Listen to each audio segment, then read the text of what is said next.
Ice cream machine ಇಲ್ಲದೆ ಮನೆಯಲ್ಲಿ ice cream ಮಾಡ್ಕೊಳ್ಳೋದು ತುಂಬ ಕಷ್ಟ ಅಂದ್ಕೊಂಡಿದ್ದೀರಾ? ಖಂಡಿತ ಇಲ್ಲ. ಮನೆಯಲ್ಲಿ ಬರೀ 4 ಇಂಗ್ರೀಡಿಯೆಂಟಿಂದ ಬೇಸಿಕ್ ಐಸ್ ಕ್ರೀಮ್ ತುಂಬಾ ಈಸಿಯಾಗಿ ಮಾಡ್ಕೊಬೋದು. ಈ ದಿನ ನಾನು ಸೂಪರ್ ಕ್ರೀಮಿ ಟೆಕ್ಸ್ಚರ್ ಬರೋಂತೆ ವೆನಿಲಾ ಐಸ್ ಕ್ರೀಮ್ ಜೊತೆಗೆ ಚಾಕ್ಲೇಟ್ ಹಾಗೂ ಬಟರ್ ಸ್ಕಾಚ್ ಐಸ್ ಕ್ರೀಮ್‌ನ ಮಾಡೋದು ಹೇಗೆ ಅಂತ ತೋರಿಸ್ಕೊಡ್ತೀನಿ.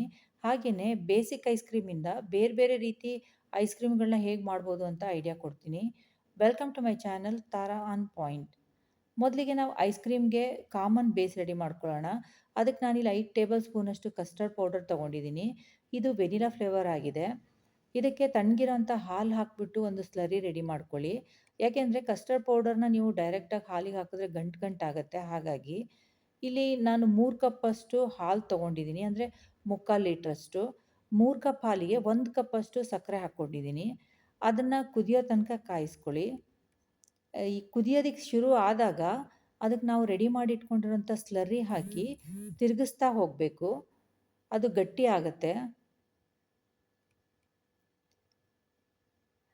ಇದನ್ನು ತಿರುಗಿಸೋದನ್ನು ನಿಲ್ಲಿಸ್ಲಿಕ್ಕೆ ಹೋಗಬೇಡಿ. ಕಂಟಿನ್ಯೂಸ್ ಆಗಿ ತಿರುಗಿಸ್ತಾ ಇರಬೇಕು ಅದು ಗಟ್ಟಿ ಆಗೋ ತನಕ. ನೋಡಿ ಇಲ್ಲಿ ಬೇಗ ಗಟ್ಟಿ ಆಗುತ್ತೆ, ತುಂಬ ಹೊತ್ತೇನು ಹಿಡಿಯಲ್ಲ. ನೋಡಿ ಇಷ್ಟು ಗಟ್ಟಿ ಆಗಬೇಕು. ಅದಾದ ನಂತರ ಸ್ವಿಚ್ ಆಫ್ ಮಾಡಿಬಿಟ್ಟು ತಣ್ಣಗಾಗೋದಕ್ಕೆ ಬಿಡಿ. ತಣ್ಣಗೆ ಆಗಬೇಕಾದ್ರೆ ಅದು ಸ್ವಲ್ಪ ಕೆನೆ ಕಟ್ಟುತ್ತೆ. ಹಾಗಾಗಿ ಅದು ಸ್ಮೂತ್ ಆಗಬೇಕು ಅಂದರೆ ಸ್ವಲ್ಪ ಮಿಕ್ಸಿನಲ್ಲಿ ಆಡಿಸಿಟ್ಕೊಳ್ಳಿ ತಣ್ಣಗಾದ್ಮೇಲೆ. ಇಲ್ಲಿ ನಾನು 1 ಕಪ್ಪಷ್ಟು ವಿಪ್ಪಿಂಗ್ ಕ್ರೀಮ್ ತೊಗೊತಾ ಇದ್ದೀನಿ. ಯಾವ ಬ್ರ್ಯಾಂಡ್ ಬೇಕಾದರೂ ತೊಗೊಳ್ಳಿ. ಎಲ್ಲ ಊರಲ್ಲೂ ವಿಪ್ಪಿಂಗ್ ಕ್ರೀಮ್ ಸಿಗಲ್ಲ ಅಂತ ಗೊತ್ತು. ಹಾಗಾಗಿ ಇದು ಸಿಗಲಿಲ್ಲ ಅಂತಂದರೆ ನೀವು ಅಮೂಲ್ ಫ್ರೆಶ್ ಕ್ರೀಮ್ ಯೂಸ್ ಮಾಡ್ಬೋದು. ಆದರೆ ಯಾವುದೇ ಕ್ರೀಮ್ ಆದ್ರೂ ತಣ್ಣಗಿರ್ಬೇಕಷ್ಟೇ. ನಿಮ್ಮ ಹತ್ರ ಬೀಟರ್ ಇಲ್ಲ ಅಂತಂದರೆ ಹ್ಯಾಂಡ್ ಬೀಟರಿಂದನೂ ಸಹ ನೀವು ಬೀಟ್ ಮಾಡ್ಬೋದು ಇದನ್ನು. ಕೈಯಲ್ಲಿ ಬೀಟ್ ಮಾಡೋದು ಸ್ವಲ್ಪ ಟೈಮ್ ಹಿಡಿಯುತ್ತೆ, ಆದರೆ ಮಾಡ್ಬೋದು. 1 ಕಪ್ ಅದು ಕ್ರೀಮ್ ಏನು ಹಾಕ್ಕೊಂಡಿದ್ವಲ್ಲ ಅದು ಡಬಲ್ ಸೈಜ್ ಆಗುತ್ತೆ. ಅಲ್ಲಿ ತನಕ ಬೀಟ್ ಮಾಡಿ. ಅಂದರೆ ಸಾಫ್ಟ್ ಪೀಕ್ ಬಂದರೆ ಸಾಕು. ಕಸ್ಟರ್ಡ್ ಪೌಡರಿಂದ ಆಗಲೇ ರೆಡಿ ಮಾಡ್ಕೊಂಡಿದ್ವಲ್ಲ, ಅದನ್ನು ಈಗ ಸ್ವಲ್ಪ ಸ್ವಲ್ಪನೇ ಆ್ಯಡ್ ಮಾಡ್ತಾ ಮಿಕ್ಸ್ ಮಾಡ್ತಾ ಹೋಗಬೇಕು. ಸ್ವಲ್ಪ ಸ್ವಲ್ಪನೇ ಆ್ಯಡ್ ಮಾಡಿ, ಒಂದೇ ಸಲ ಹಾಕ್ಲಿಕ್ಕೆ ಹೋಗಬೇಡಿ. ಇದನ್ನು ಕಟ್ ಆ್ಯಂಡ್ ಫೋಲ್ಡ್ ಮೆಥಡಿಂದ ಮಿಕ್ಸ್ ಮಾಡಬೇಕು. ಅಂತಂದರೆ ಒಂದು ರೌಂಡು ರೌಂಡ್ ಆದಮೇಲೆ ಅದನ್ನು ಮತ್ತೆ ಕಟ್ ಮಾಡಿದ ಮಧ್ಯದಲ್ಲಿ. ಅಂದರೆ ಫೋಲ್ಡ್ ಮಾಡಿ ಕಟ್ ಮಾಡೋದು. ಆ ರೀತಿ ನಿಧಾನವಾಗಿ ಮಾಡ್ತಾ ಹೋಗಿ, ಜೋರಾಗಿ ಕಲಸೋದಕ್ಕೆ ಹೋಗಬೇಡಿ. ಯಾಕೆ ಅಂತಂದರೆ ವಿಪ್ಪಿಂಗ್ ಕ್ರೀಮಲ್ಲಿ ನಾವೇನು ಎರೇಷನ್ ಕ್ರಿಯೇಟ್ ಮಾಡಿರ್ತೀವಲ್ಲ, ಅಂದರೆ ಗಾಳಿ ತುಂಬುವಿಕೆ ಅಂತ ಏನು ಹೇಳ್ತೀವಲ್ಲ, ಅದು ಹೊರಟು ಹೋಗ್ಬಿಡುತ್ತೆ. ಹಾಗಾಗಿ ನಿಧಾನವಾಗಿ ಕಲಿಸ್ಬೇಕು. ನಿಧಾನವಾಗಿ ಕಲಿಸ್ಲಿಕ್ಕೆ ಸ್ವಲ್ಪ ಪೇಷನ್ಸ್ ಇರಬೇಕಷ್ಟೇ. ಇದು ಸಂಪೂರ್ಣವಾಗಿ ಆದಮೇಲೆ ಇದನ್ನು ಇಟ್ಕೊಂಡು ನೀವು ಯಾವುದೇ ರೀತಿ ಫ್ಲೇವರ್ನಾದರೂ ಮಾಡ್ಕೊಬೋದು. ಇದನ್ನು ಒಂದು ಬೇಸಾಗಿ ಇಟ್ಕೊಂಡು ಚಾಕ್ಲೇಟ್ ಹಾಗೆ ಬಟರ್ ಸ್ಕಾಚ್ ಹೇಗೆ ಮಾಡ್ಬೋದು ಅಂತ ತೋರಿಸ್ಕೊಡ್ತೀನಿ. ನೀವು ಬೇರೆ ಯಾವುದೇ ಫ್ಲೇವರ್ ಆ್ಯಡ್ ಮಾಡದೆ ಇದನ್ನು ಹಾಗೇ ಡೀಪ್ ಫ್ರೀಝರಲ್ಲಿ ಇಟ್ಟರೆ ಇದು ನಿಮಗೆ ವೆನಿಲಾ ಐಸ್ ಕ್ರೀಮ್ ಆಗುತ್ತೆ. ಈ ಬೇಸಿಕ್ ವೆನಿಲಾ ಐಸ್ ಕ್ರೀಮನ್ನು ನೀವು ಬೇಕಾದರೆ ಬೇರೆ ಬೇರೆ ಐಸ್ ಕ್ರೀಮ್ ಆಗಿ ಮಾಡ್ಕೊಬೋದು. ಈಗ ನಾನು ಚಾಕ್ಲೇಟ್ ಐಸ್ ಕ್ರೀಮ್ ಮಾಡೋದಕ್ಕೆ ರೆಡಿ ಮಾಡ್ಕೊತಾ ಇದ್ದೀನಿ. ಅದಕ್ಕೆ ನಾನಿಲ್ಲಿ ಕೋವರ್ಚರ್ ಚಾಕ್ಲೇಟ್ ತೊಗೊಂಡಿದ್ದೀನಿ. ನೀವು ಯಾವ ಚಾಕ್ಲೇಟ್ ಬೇಕಾದರೂ ತೊಗೊಳ್ಳಿ. ಅಂದರೆ ಕಾಂಪೌಂಡ್ ಆದರೂ ತೊಗೊಳ್ಳಿ. ನಿಮ್ಗೇನು ಸಿಗ್ತಾ ಇಲ್ಲ ಅಂತಂದರೆ ನಾರ್ಮಲ್ ಕ್ಯಾಡ್ಬರಿ ಟೈಪಿನ ಚಾಕ್ಲೇಟು ಯಾವುದಾದ್ರೂ ಸರಿ ತೊಗೊಬೋದು. ಇದನ್ನು ಡಬಲ್ ಬಾಯ್ಲರ್ ಮೆಥಡಿಂದ ಮೆಲ್ಟ್ ಮಾಡ್ಕೋಬೇಕು. ಯಾವಾಗಲೂ ಚಾಕ್ಲೇಟ್ನ ಡೈರೆಕ್ಟಾಗಿ ಮೆಲ್ಟ್ ಮಾಡಬೇಡಿ. ಅದು ತುಂಬ ಡೆಲಿಕೇಟ್ ಇರುತ್ತೆ. ನೀವು ಡಬಲ್ ಬಾಯ್ಲರ್ ಮೆಥಡ್ ಯೂಸ್ ಮಾಡಿಲ್ಲ ಅಂತ ಅಂದರೆ ಮೈಕ್ರೋವೇವ್ ಓವನಲ್ಲಿ 15 ಸೆಕೆಂಡ್ಸಿಗೆ ಇಟ್ಟು ಆ ರೀತಿ ಮೆಲ್ಟ್ ಮಾಡ್ಕೋಬೇಕಾಗತ್ತೆ. ಡಬಲ್ ಬಾಯ್ಲರ್ ಮೆಥಡ್ ಅಂತಂದರೆ ಕೆಳಗಡೆ ನೀರು ಹಾಕಿ ಅದ್ರ ಮೇಲೆ ಒಂದು ಪಾತ್ರೆ ಇಟ್ಬಿಟ್ಟು ಆ ಪಾತ್ರೆಯಲ್ಲಿ ಚಾಕ್ಲೇಟ್ ಹಾಕಿ ಮೆಲ್ಟ್ ಮಾಡ್ಕೋಬೇಕಾಗತ್ತೆ. ನೋಡಿ ಇಲ್ಲಿ ಮೆಲ್ಟ್ ಆಗಿರೋ ಚಾಕ್ಲೇಟ್ನ ರೂಮ್ ಟೆಂಪ್ರೇಚರ್ಗೆ ಬಂದಮೇಲೆ ಒಂದು ಬೌಲಿಗೆ ಹಾಕ್ಕೊಳ್ಳಿ. ಇದಕ್ಕೆ ನಾವು ರೆಡಿ ಮಾಡ್ಕೊಂಡಿರೋಂಥ ವೆನಿಲಾ ಐಸ್ ಕ್ರೀಮ್ ಬೇಸ್ ಏನಿದೆಯಲ್ಲ ಅದನ್ನ ಸ್ವಲ್ಪನೇ ಹಾಕಿಬಿಟ್ಟು ಫಸ್ಟು ಮಿಕ್ಸ್ ಮಾಡ್ಕೊಳ್ಳಿ. ಚಾಕ್ಲೇಟ್ ಜೊತೆಗೆ ಅದು ಚೆನ್ನಾಗಿ ಬ್ಲೆಂಡ್ ಆಗಬೇಕು. ನಂತರ ಸ್ವಲ್ಪ ಸ್ವಲ್ಪನೇ ಹಾಕ್ಕೊತ ಸುಮಾರು ಅರ್ಧ ಪೋರ್ಷನಷ್ಟು ಬೇಸಿಕ್ ಏನು ಐಸ್ ಕ್ರೀಮ್ ಮಾಡ್ಕೊಂಡಿದ್ವಲ್ಲ ಅದನ್ನು ಹಾಕ್ಕೊಳ್ಬೇಕು.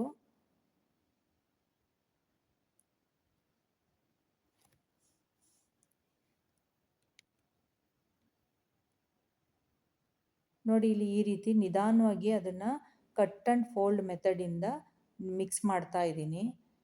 ಏಕೆಂದರೆ ಜೋರಾಗಿ ಮಿಕ್ಸ್ ಮಾಡಿದ್ರೆ ಅದು ಮತ್ತೆ ಎಲ್ಲ ಅದ್ರದ್ದು ಎರೇಷನ್ ಎಲ್ಲ ಹೋಗಿಬಿಡುತ್ತೆ. ಹಾಗಾಗಿ ತುಂಬ ಕೇರ್ಫುಲ್ಲಾಗಿ ಮಿಕ್ಸ್ ಮಾಡಬೇಕು.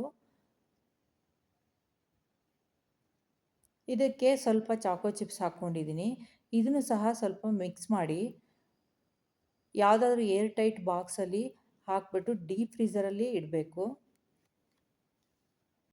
ಅಂದರೆ ಐಸ್ ಕ್ರೀಮ್ ಸೆಕ್ಷನ್ ಇರುತ್ತಲ್ಲ ಅಲ್ಲಿಡಬೇಕು. ಮೇಲೆ ಸ್ವಲ್ಪ ಡೆಕೋರೇಷನ್ಗೆ ಇನ್ನೊಂದು ಸ್ವಲ್ಪ ಚಾಕೋ ಚಿಪ್ಸ್ ಹಾಕ್ಕೊಳ್ಳಿ, ಚೆನ್ನಾಗಿರುತ್ತೆ.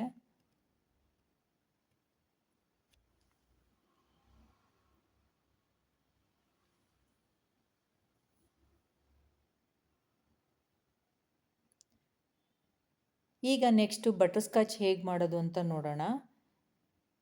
ಮೊದಲಿಗೆ ಬಟರ್ ಸ್ಕಾಚ್ ಕ್ರಂಚಸ್ ಹೇಗೆ ಮಾಡೋದು ಅಂತ ತೋರಿಸ್ಕೊಡ್ತೀನಿ. ಒಂದು ದಪ್ಪ ತಳ ಇರೋವಂಥ ಪಾತ್ರೆಯಲ್ಲಿ 1/4 ಕಪ್ಪಷ್ಟು ಸಕ್ಕರೆ ಹಾಕ್ಕೊಳ್ಳಿ. ಅದನ್ನು ಬಿಸಿ ಮಾಡ್ತಾ ಹೋಗಿ. ಎಲ್ಲಿ ತನಕ ಬಿಸಿ ಆಗಬೇಕು ಅಂದರೆ ಅದು ಒಂದು ಬ್ರೌನ್ ಕಲರ್ ಬರೋಕ್ಕೆ ಸ್ಟಾರ್ಟ್ ಆಗುತ್ತೆ, ಅಂದರೆ ಕ್ಯಾರಮಲೈಸ್ ಆಗೋಕ್ಕೆ ಸ್ಟಾರ್ಟ್ ಆಗುತ್ತೆ. ಅದು ಸಾಕಷ್ಟು ಕಲರ್ ಬಂದ ಮೇಲೆ, ಅಂದರೆ ತುಂಬಾ ಡಾರ್ಕ್ ಕಲರ್ ಮಾಡಬೇಡಿ, ಯಾಕೆಂದರೆ ಕಹಿ ಆಗಿಬಿಡುತ್ತೆ. ಹಾಗಾಗಿ ನಿಮಗೆ ಕಲರ್ ನೋಡಿ ಇಷ್ಟು ಬರ್ತಿದ್ದ ಹಾಗೇ ಸ್ವಿಚ್ ಆಫ್ ಮಾಡಿಬಿಡಿ, ಯಾಕೆಂದರೆ ಆ ಬಿಸಿನಲ್ಲೇ ಅದು ಮತ್ತೆ ಕಲರ್ ಚೇಂಜ್ ಆಗ್ತಾ ಹೋಗುತ್ತೆ.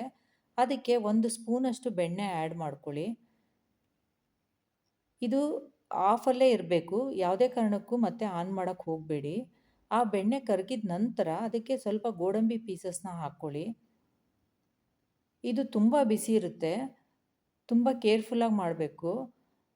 ಆ ಬಿಸಿನಲ್ಲೇ ಅದು ರೋಸ್ಟ್ ಆಗುತ್ತೆ, ಅಂದರೆ ನಾವೇನು ಹಾಕ್ಕೊಂಡಿರ್ತೀವಲ್ಲ ಗೋಡಂಬಿ ಪೀಸಸ್ಸು, ಅದು ಅದರೊಳಗಡೆನೇ ರೋಸ್ಟ್ ಆಗುತ್ತೆ. ಇದನ್ನು ಇಮ್ಮಿಡಿಯೇಟಾಗಿ ಒಂದು ತಟ್ಟೆ ಇಟ್ಕೊಂಡಿರಿ, ಪಕ್ಕದಲ್ಲೇ ಒಂದು ತಟ್ಟೆಗೆ ಸುರ್ಕೊಳ್ಳಿ. ಆ ತಟ್ಟೆಗೆ ಯಾವುದೇ ರೀತಿ ಬೆಣ್ಣೆ ಅಥವಾ ಎಣ್ಣೆ ಏನೂ ಅಪ್ಲೈ ಮಾಡೋಕ್ಕೆ ಹೋಗಬೇಡಿ, ಹಾಗೇ ಹಾಕಿ. ಇದೊಂದು 5 ನಿಮಿಷದಲ್ಲೇ ತಣ್ಣಗಾಗುತ್ತೆ. ತಣ್ಣಗಾದ ನಂತರ ಸ್ವಲ್ಪ ತಟ್ಟೆನ ಪ್ರೆಸ್ ಮಾಡಿದ್ರೆ ಅದು ಬಿಟ್ಕೊಂಡು ಬರುತ್ತೆ. ಆಮೇಲೆ ಅದನ್ನು ಯಾವುದಾದ್ರೂ ಇದರಿಂದ ಲೋಟದಿಂದನೋ ಅಥವಾ ನಾವು ಚಪಾತಿ ಮಾಡೋ ಅಂಥ ಲಟ್ಟಣಿಗೆಯಿಂದನೋ ಸ್ವಲ್ಪ ಅದನ್ನು ಅದ್ರ ಮೇಲೆ ಆಡಿಸಿದ್ರೆ ಪೀಸಸ್ ಆಗುತ್ತದು. ಈಗ ನಾನು ಒಂದು ಬೌಲ್ಗೆ ಕ್ಯಾರಮೆಲ್ ಸಾಸ್ ತೊಗೊಂಡಿದ್ದೀನಿ. ಇದನ್ನು ಸಹ ನೀವು ಮನೆಯಲ್ಲೇ ಮಾಡ್ಕೋಬೋದು. ಆಗ್ಲೇ ಕ್ಯಾರಮೆಲ್ ಕ್ರಂಚಸ್ ಮಾಡಿದ್ವಲ್ಲ, ಅದೇ ಸೇಮ್ ಮೆಥಡು, ಆದರೆ ಗೋಡಂಬಿ ಬದಲು ಸ್ವಲ್ಪ ಫ್ರೆಶ್ ಕ್ರೀಮ್ ಹಾಕ್ಕೊಂಡ್ರೆ ನಿಮ್ಮ ಕ್ಯಾರಮೆಲ್ ಸಾಸ್ ರೆಡಿ ಆಗುತ್ತೆ. ಇದಕ್ಕೆ ನಾವು ಆಗಲೇ ಮಾಡಿದ್ವಲ್ಲ ಚಾಕ್ಲೇಟ್ ಐಸ್ ಕ್ರೀಮ್, ಅದೇ ಥರ ಸ್ವಲ್ಪ ಸ್ವಲ್ಪನೇ ವೆನಿಲಾ ಐಸ್ ಕ್ರೀಮ್ ಬೇಸನ್ನು ಹಾಕ್ಕೊಂಡು ಮಿಕ್ಸ್ ಮಾಡ್ತಾ ಹೋಗಬೇಕು. ಹಾಗೆಯೇ ಇದಕ್ಕೆ ಸ್ವಲ್ಪ ಬಟರ್ ಸ್ಕಾಚ್ ಎಸೆನ್ಸ್ ಹಾಕ್ಕೊತಾ ಇದ್ದೀನಿ. ಹಾಕಲೇಬೇಕು ಅಂತ ಏನಿಲ್ಲ, ಇದ್ದರೆ ಹಾಕ್ಕೊಳ್ಳಿ. ಸ್ವಲ್ಪ ಅದರದ್ದು ಫ್ಲೇವರ್ ಎನ್ಹಾನ್ಸ್ ಆಗುತ್ತೆ. ನಾನು ಆಗಲೇ ಹೇಳಿದ ಹಾಗೇನೆ ನೀವು ಬೇರೆ ಬೇರೆ ಹಣ್ಣುಗಳಿಂದ ಪಲ್ಪ್ಗಳನ್ನು ಹಾಕ್ಬಿಟ್ಟು ಸಹ ಬೇರೆ ಬೇರೆ ರೀತಿಯ ಐಸ್ ಕ್ರೀಮ್ಗಳನ್ನು ಮಾಡ್ಕೊಬೋದು. ಆ ಹಣ್ಣುಗಳನ್ನು ಏನು ಮಾಡಬೇಕು ಅಂದರೆ ಸಕ್ಕರೆ ಜೊತೆಗೆ ಸ್ವಲ್ಪ ಬೇಯಿಸಿದ್ರೆ ಅದು ಜಾಮ್ ಥರ ಆಗುತ್ತೆ. ಅದನ್ನು ಮಿಕ್ಸಿನಲ್ಲಿ ಪೇಸ್ಟ್ ಥರ ಮಾಡಿಕೊಂಡು ಈ ರೀತಿ ಬೇಸ್, ಏನು ನಾವು ಐಸ್ ಕ್ರೀಮ್ ಬೇಸ್ ಇರುತ್ತಲ್ಲ ಅದಕ್ಕೆ ಆ್ಯಡ್ ಮಾಡಿಕೊಂಡು ಬೇರೆ ಬೇರೆ ಫ್ಲೇವರ್ಗಳನ್ನು ಸಹ ನೀವು ಟ್ರೈ ಮಾಡ್ಬೋದು. ಈಗ ನಾನು ಮಾಡ್ಕೊಂಡಿರೋಂಥ ಬಟರ್ ಸ್ಕಾಚ್ ಕ್ರಂಚಸ್ನ ಹಾಕ್ಬಿಟ್ಟು ಮಿಕ್ಸ್ ಮಾಡ್ಕೊತಾ ಇದ್ದೀನಿ. ನೀವು ಇದಕ್ಕೆ ಏನು ಫ್ಲೇವರ್ ಹಾಕಿಲ್ಲ ಅಂತಂದರೆ ಅದು ನಾರ್ಮಲ್ ವೆನಿಲಾ ಐಸ್ ಕ್ರೀಮ್ ಥರ ಆಗುತ್ತೆ. ಇದನ್ನು ಯಾವ್ದಾದ್ರು ಮತ್ತೆ ಏರ್ ಟೈಟ್ ಡಬ್ಬದಲ್ಲಿ ಹಾಕಿಬಿಟ್ಟು ಒಂದು 12 ಗಂಟೆಗಳ ಕಾಲ ನೀವು ಡೀಪ್ ಫ್ರೀಝರಲ್ಲಿ ಇಡಬೇಕಾಗತ್ತೆ. ಈಗ ನೋಡಿ ಇದನ್ನು ನಾನು 12 ಗಂಟೆಗಳ ಕಾಲ ಆದಮೇಲೆ ತೋರಿಸ್ತಾ ಇದ್ದೀನಿ. ತುಂಬಾ ಸಿಲ್ಕಿ ಸ್ಮೂತಾಗಿ ಬಂದಿದೆ, ತುಂಬಾ ಚೆನ್ನಾಗಿ ಬಂದಿದೆ ಮಾತ್ರ 2 ಐಸ್ ಕ್ರೀಮು. ಇದ್ರ ಟಾಪಿಂಗಿಗೆ ಕ್ಯಾರಮೆಲ್ ಸಾಸ್ ಹಾಗೆಯೇ ಚಾಕ್ಲೇಟ್‌ಗೆ ನೀವು ನಟೆಲ್ಲ ಇಲ್ಲ ಅಂತಂದರೆ ಚಾಕ್ಲೇಟ್ ಗನಾಶ್ ಯೂಸ್ ಮಾಡ್ಬೋದು. ಇಲ್ಲ ಅಂತಂದರೆ ಬ್ರೌನಿ ಮೇಲೆ ಸಹ ಹಾಕ್ಕೊಂಡು ತಿನ್ಬೋದು. ತುಂಬಾ ಚೆನ್ನಾಗಿರುತ್ತೆ. ಒಮ್ಮೆ ಟ್ರೈ ಮಾಡಿ ನೋಡಿ. ಹೇಗೆ ಬಂತು ಅಂತ ಕಮೆಂಟ್ ಬಾಕ್ಸಲ್ಲಿ ದಯವಿಟ್ಟು ಕಮೆಂಟ್ ಹಾಕಿ. ನಿಮಗೆಲ್ಲ ಈ ವಿಡಿಯೋ ಇಷ್ಟ ಆಯಿತು ಅಂದರೆ ಲೈಕ್ ಮಾಡಿ, ಶೇರ್ ಮಾಡಿ, ಹಾಗೆ ಸಬ್ಸ್ಕ್ರೈಬ್ ಆಗಿ. Thank you for watching.